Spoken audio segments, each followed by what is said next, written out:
اللہ علیہ وسلم کا ساتھ دیا۔ ابو طالب کی یہ عادت تھی کہ جب دسترخوان بچھاتے تھے، گھر والے جب کھانا کھاتے تھے تو تب تک گھر والے کھانا شروع نہیں کرتے تھے عبد المطلب کے جب تک نبی کریم صلی اللہ علیہ وسلم اس دسترخوان پر نہ بیٹھ جاتے تھے۔ لوگوں نے پوچھا ابو طالب سے کہ اے ابو طالب یہ کیا بات ہے، آپ کے گھر والے یا آپ اس وقت تک کھانا نہیں کھاتے جب تک کہ آپ کا بھتیجا محمد نہ دسترخوان پہ بیٹھے؟ تو ابو طالب نے کہا بات دراصل یہ ہے، ہم قلیل المال ہیں اور کثیر العیال ہیں، یعنی ہماری آمدنی کم ہے، خرچہ زیادہ ہے، کھانے والا کنبہ خاندان زیادہ ہے، لیکن میرے بھتیجے کی برکت ہے کہ جب میرا بھتیجا جب سے میری کفالت میں آیا اور میں نے یہ دستور بنایا تب تک ہم کھانا نہیں کھاتے جب تک میرا بھتیجا محمد یتیم بھتیجا تب تک جب تک کھانا نہ کھائے، تو اس کی برکت سے بحمد اللہ ہم قلیل المال اور کثیر العیال ہونے کی وجہ سے اپنے بھتیجے کے صدقہ سے کبھی پریشان نہیں ہوئے، کبھی تنگی کا سامنا نہیں کرنا پڑا۔ یہ میرے اس بھتیجے محمد کا کمال ہے۔ اس وجہ سے میری عادت ہے کہ میں تب تک کھانا نہیں کھاتا جب تک کہ دسترخوان پہ محمد صلی اللہ علیہ وسلم کھانا شروع نہ کریں۔ ایک دفعہ ابو طالب کے ہمراہ نبی کریم صلی اللہ علیہ وسلم تھے، راستے کے اندر ذوالمجاز کا بازار لگتا تھا، ذوالمجاز کے بازار میں تھے، ابو طالب کو پیاس لگی۔ ابو طالب نے کہا کہ بھتیجے مجھے پیاس لگی ہوئی ہے پانی کی۔ نبی کریم صلی اللہ علیہ وسلم نے، آپ حضرات نے یہ سنا ہے، واقعہ مشہور ہے، اسماعیل علیہ السلام نے اپنے پاؤں پتھر پر رگڑے اور اللہ نے آب زمزم کا کنواں جاری کر دیا۔ جب چاچا ابو طالب نے کہا کہ بھتیجا مجھے پیاس لگی ہے، پانی کا دور دور تک نام و نشان نہیں تھا، تاریخ کے اندر آتا ہے، سیر کی کتب میں لکھا ہے، نبی کریم صلی اللہ علیہ وسلم نے خشک زمین پر اپنی ایڑھی ماری، اللہ نے حضور کی ایڑھی کی برکت سے پانی کا چشمہ جاری کر دیا۔ اور اس جگہ کی نشاندہی غالباً آج تک بھی موجود ہے، سوق ذوالمجاز کے نام سے، بیر ذوالمجاز کنواں کا نام ہے اس کا دیا گیا ہے، اور حکومت نے آثار قدیمہ کی جیسے نشاندہی کرتے ہیں بورڈ وغیرہ لگا کے، غالباً آج بھی وہ جگہ موجود ہے جہاں پہ نبی کریم صلی اللہ علیہ وسلم نے اپنے چچا کو پانی پلانے کے لیے خشک زمین پر ایڑھی ماری تھی، اور حضور صلی اللہ علیہ وسلم کی ایڑھی مبارک مارنے کی برکت سے پانی کا چشمہ نکلا تھا۔ چاچے نے پانی پیا، دوبارہ ایڑھی ماری، پانی پھر زمین کے نیچے چلا گیا۔ اسی طرح ایک دفعہ اہل مکہ نے ابو طالب کو کہا کہ بڑی پریشانی ہے، قحط ہے، جانور انسان بھوک اور پیاس کی وجہ سے تڑپ رہے ہیں، پریشان ہیں، اب قحط سالی ہے، خشک سالی ہے، اب کچھ کیجئے۔ تو ابو طالب اپنے ننھے منھے بھتیجے محمد صلی اللہ علیہ وسلم کا ہاتھ پکڑا اور آپ کو لے کر بیت اللہ کی طرف چل دیے۔ ابو طالب نبی کریم صلی اللہ علیہ وسلم کا ہاتھ پکڑ کر یوں چل رہے تھے، ایسے لگ رہا تھا جیسے اندھیرے میں سورج نکل رہا ہو۔ نبی کریم صلی اللہ علیہ وسلم کو کعبۃ اللہ کی دیوار کے ساتھ کھڑا کر دیا، اور حضور صلی اللہ علیہ وسلم کی برکت اور صدقہ سے اللہ تعالیٰ سے دعا مانگی۔ آسمان پر بادلوں کا نام و نشان بھی نہیں تھا، ایک ٹکڑا بھی نہیں تھا بادل کا، لیکن جب ابو طالب نے دعا مانگی، حضور صلی اللہ علیہ وسلم کی برکت سے، نبی کریم صلی اللہ علیہ وسلم کے صدقہ سے آسمان پر بادل کے آثار بنے، تھوڑی دیر کے اندر بارش نازل ہوئی، اور ایسی بارش نازل ہوئی جنگل اور شہر سرسبز و شاداب بن گئے۔ ابو طالب کی کفالت میں ہی تھے نبی کریم صلی اللہ علیہ وسلم کہ آپ نے مکہ والوں کی بھی بکریاں چرائیں، اپنے گھر والوں کی بھی بکریاں چرائیں۔ حدیث مبارکہ کے اندر ہے 10 سال کی عمر میں نبی کریم صلی اللہ علیہ وسلم نے بکریاں چرائیں، اور حدیث مبارکہ کے اندر ہے نبی کریم صلی اللہ علیہ وسلم نے فرمایا کوئی نبی ایسا نہیں ہے جس کو اللہ نے مبعوث کیا ہو اور اس نے بکریاں نہ چرائی ہوں۔ تو بکریاں چرانا نہ صرف ہمارے نبی کی بلکہ سابقہ انبیاء کی بھی سنت ہے۔ ہمارے نبی صلی اللہ علیہ وسلم نے تو ایک اس وقت میں بکریاں چرائی تھیں جب آپ اماں حلیمہ کے پاس تھے، اپنی رضائی بھائی بہنوں کے ساتھ دائی حلیمہ کی بکریاں چراتے تھے۔ لیکن اس کے بعد مکہ کے اندر آ کر بھی 10 سال کی عمر میں بھی نبی کریم صلی اللہ علیہ وسلم نے مکہ والوں کی بکریاں چرائیں۔ ایک روایت کے اندر آتا ہے نبی کریم صلی اللہ علیہ وسلم نے فرمایا میں نے اپنے گھر والوں کی بھی بکریاں چرائیں۔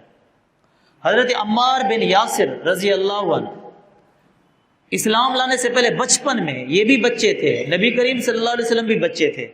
یہ فرماتے ہیں کہ میں نے اور نبی کریم صلی اللہ علیہ وسلم نے بچپن میں اکٹھے بکریاں چرائی ہیں۔ حضرت عمار بن یاسر کا بیان ہے، عمار بن یاسر کہتے ہیں کہ ایک دفعہ ہم بکریاں چرا رہے تھے تو میں نے محمد کو کہا، کیونکہ اس وقت تو نہیں معلوم تھا کہ محمد الرسول اللہ بنیں گے، اس وقت تو سب جانتے تھے محمد ابن عبداللہ۔ حضرت عمار بن یاسر نے کہا کہ میں نے محمد کو کہا کہ ہم کل فلاں جگہ پہ بکریاں چرائیں گے، وہاں پہ ہریالی زیادہ ہے، وہاں پہ سبزہ زیادہ ہے، ہم کل اپنی بکریاں وہاں لے کے جائیں گے۔ تو نبی کریم صلی اللہ علیہ وسلم نے فرمایا ٹھیک ہے۔ کل کا دن ہوا تو عمار بن یاسر کسی وجہ سے دیر سے آئے، نبی کریم صلی اللہ علیہ وسلم پہلے آ گئے۔ عمار بن یاسر آئے تو دیکھا کہ نبی کریم صلی اللہ علیہ وسلم اپنی بکریوں کے ہمراہ اسی جگہ پہ کھڑے ہوئے ہیں، لیکن بکریوں کو چرنے سے روک رہے ہیں۔ بکریاں چارہ کھانے کی کوشش کر رہی ہیں، لیکن نبی کریم صلی اللہ علیہ وسلم ان کو روک رہے ہیں کہ نہ چرو، نہ کھاؤ، نہ کھاؤ۔ عمار بن یاسر رضی اللہ عنہ جب آئے تو دیکھا، کہا محمد یہ کیا کر رہے ہو، چارہ کھانے سے کیوں روک رہے ہو؟ کہا کہ ہم نے کل وعدہ کیا تھا کہ اکٹھے چرائیں گے، آپ آئے نہیں ہیں تو آپ کے آنے سے پہلے میں اکیلا اپنی بکریوں کو کیسے چرنے دیتا۔ نبوت سے پہلے بھی میرے نبی صلی اللہ علیہ وسلم وعدے کے پکے کہ بھی ہمارا وعدہ یہ ہوا تھا ہم اکٹھے مل کر دونوں کی بکریاں ایک ساتھ چرائیں گے، میری بکریاں تو آ گئی، آپ کی نہیں آئی تھی، تو میں اکیلا اپنی بکریوں کو کیسے چرنے دیتا۔ حضرت جابر کہتے ہیں ایک دفعہ نبی کریم صلی اللہ علیہ وسلم کے ساتھ قافلے میں تھے ہم، اور ہم راستے کے اندر پیلو کے پھل ہم چن رہے تھے۔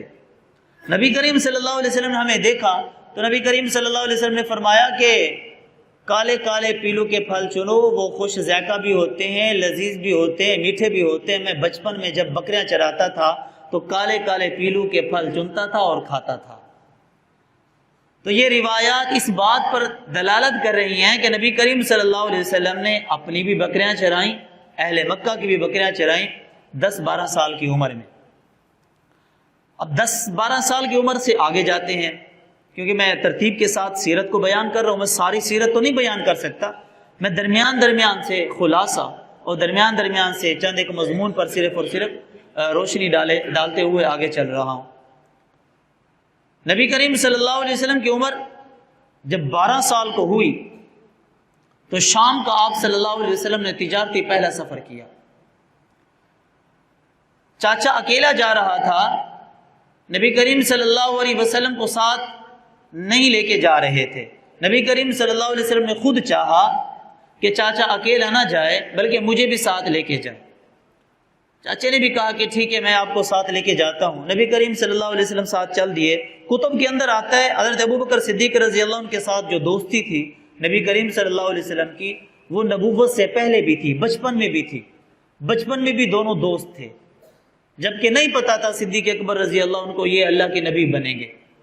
تو جب 12 سال کی عمر میں نبی کریم صلی اللہ علیہ وسلم تجارتی پہلا سفر اپنے چاچا کے ہمراہ کر رہے تھے تو اس وقت نبی کریم صلی اللہ علیہ وسلم نے فرمایا کہ ابو قحافہ سے اگر ابو بکر کی اجازت مانگ لے تو وہ بھی میرے ساتھ جائے، آپ بڑے ہو، آپ بڑے اکٹھے گپ شپ کرو گے تو ہم بچے ہیں، ہم اکٹھے رہیں گے، ہم اپنی گپ شپ کرتے رہیں گے، آپ بڑے لوگوں کے درمیان آپس کے اندر گپ شپ کرتے رہنا۔ تو ابو بکر رضی اللہ عنہ نے اپنے والد ابو قحافہ سے اجازت لی، اجازت دے دی، چل پڑے۔ ایک جگہ پہ قافلہ رکا، راستے کے اندر اسی جگہ پہ ایک راہب جس کا نام ہے جرجیس، اور تاریخ کے اندر بحیرہ راہب کے نام سے بھی وہ مشہور ہے، اس کا عبادت گاہ، اس کی قیام گاہ وہاں پہ آتی تھی۔ اس نے اس قافلے کو دیکھا اور قافلے کی برکات کو بھی دیکھا، قافلے کے آنے کے منظر کو دیکھا، فوراً اپنی عبادت کو چھوڑ کر وہ قافلے والوں کے پاس آیا اور دیکھ رہا تھا میں اس ہستی کو ڈھونڈوں جس کی برکت کی وجہ سے یہ قافلے پر انوارات کی برسات ہو رہی تھی۔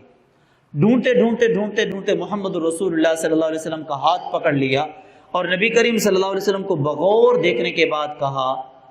ھذا سید العالمین ھذا رسول رب العالمین، کہا کہ یہ اللہ کا نبی بنے گا، سارے جہاں میں اس کی نبوت کا چرچا ہوگا۔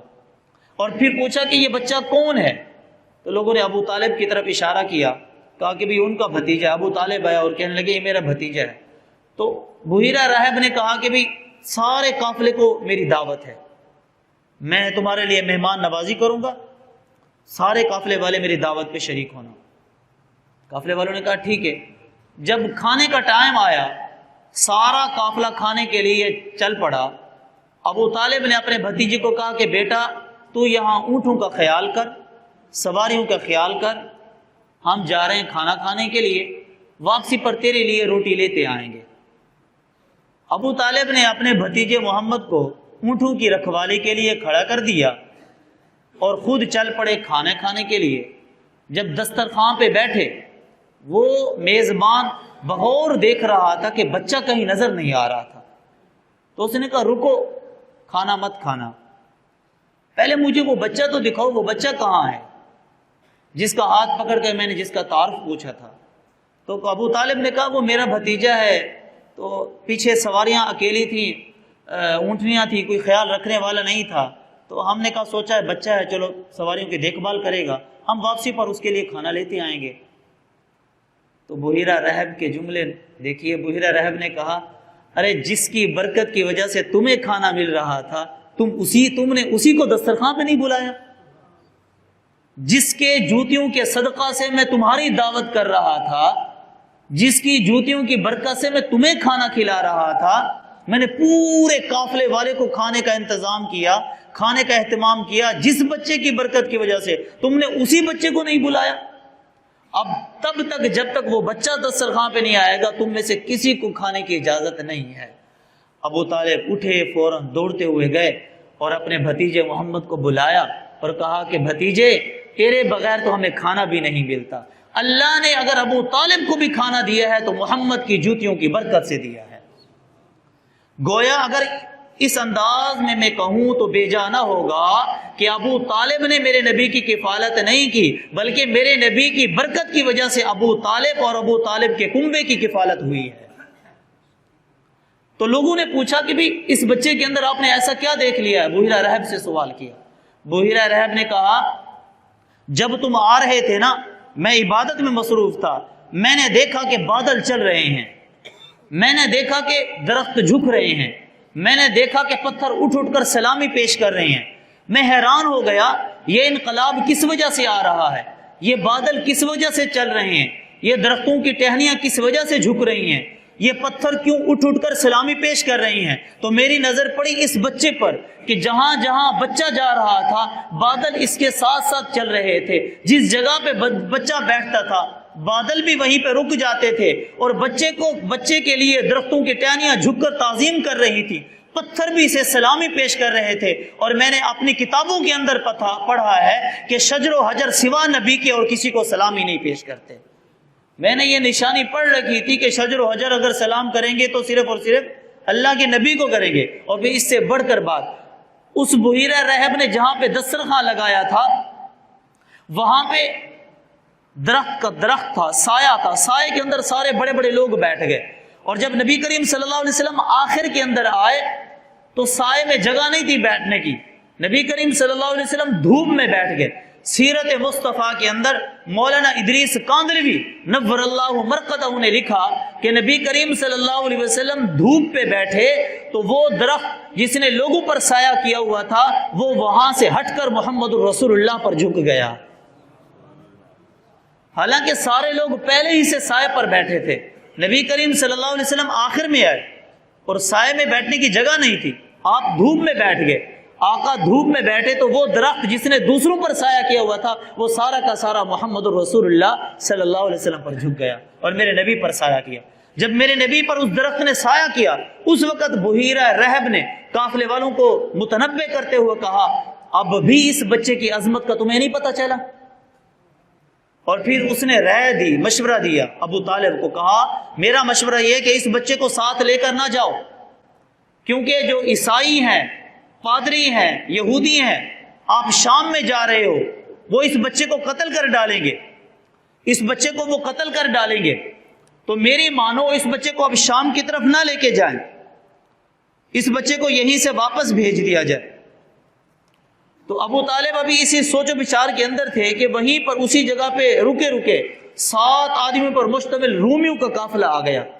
جو محمد صلی اللہ علیہ وسلم کو تلاش کرنے کے لیے نکلا ہوا تھا۔ اس کی ملاقات ہوگی بحیرہ رحب سے، تو بحیرہ رحب سے جب ملاقات ہوئی تو بحیرہ رحب نے پوچھا کہ بھی تمہارا قافلہ خیریت تو کس سمت جا رہا ہے اور ادھر کہاں جا رہے ہو؟ کہا کہ بھی ہماری کتابوں میں لکھا ہے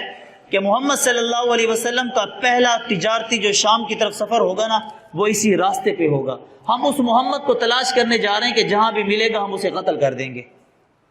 اور ابھی تک ابو طالب وہیں رکے ہوئے ہیں، نبی کریم صلی اللہ علیہ وسلم وہیں پہ ہیں۔ تو بحیرہ رحب نے ابو طالب کو کہا میں نے نہیں کہا تھا کہ آپ اس بچے کو نہ لے کے جائیں شام میں، لوگ تو اس کی جان کے پیاسے ہیں، عیسائی کہاں چاہیں گے کہ محمد صلی اللہ علیہ وسلم نبوت کا اعلان کریں، یہودی کب چاہیں گے کہ محمد صلی اللہ علیہ وسلم اعلان نبوت کریں، تو اس وجہ سے وہ تو اس کی جان کے دشمن ہیں، آپ نہ لے کے جائیں۔ تو ابو طالب نے جب یہ منظر دیکھا تو وہیں سے اپنے بھتیجے کو واپس لوٹا دیا۔ یہ تب کا واقعہ ہے، اور آپ صلی اللہ علیہ وسلم اکیلے واپس نہیں ہے، ابو بکر صدیق رضی اللہ عنہ بھی آپ کے ساتھ واپس ہے۔ یہ تب کا واقعہ جب نبی کریم صلی اللہ علیہ وسلم کی عمر 12 سال کی تھی۔ جب نبی کریم صلی اللہ علیہ وسلم کی عمر 15 سال کی ہوئی تو آپ نے ایک جنگ کے اندر شرکت کی، اس جنگ کا نام ہے حرب فجار۔ عرب کے اندر چھوٹی چھوٹی بات پر لڑائیوں کا ہو جانا معمولی بات تھی، پیالے پر لڑ پڑنا، کھانے کے ایک لقمے پر لڑ پڑنا، راستے پر لڑ پڑنا، کسی وجہ سے لڑ پڑنا، پھر وہ لڑائیاں 50 سال تک چلتی رہتی تھی۔ یہ قریش اور قیس کے درمیان پرانی جنگ تھی۔ نبی کریم صلی اللہ علیہ وسلم نہ چاہتے ہوئے چاچوں کے اصرار پر اس جنگ کے اندر شریک ہو گئے جب آپ کی عمر 15 سال کی تھی۔ نبی کریم صلی اللہ علیہ وسلم نے فرمایا میں نے کسی کو مارا نہیں ہے، ہاں میرے چاچا تیر چلا رہے تھے تو چاچے کے اصرار پر میں زمین پہ پڑے ہوئے تیر اٹھا کر چاچے کو دے رہا تھا